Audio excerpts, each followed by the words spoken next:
It's Jake doing the snowstorm. Sits in his tent. Hey Jake, what are you doing? Playing Angry Birds?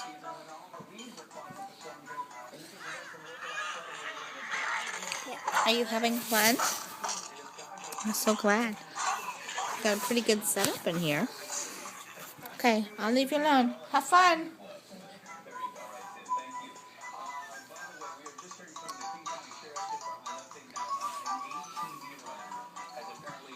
Let's see.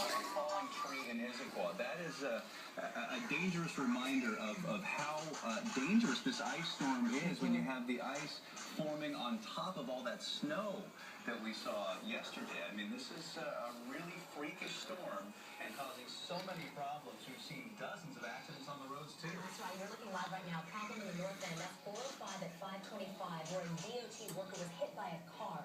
Earlier this morning, Governor Gregoire declaring a state of emergency. Our live coverage continues.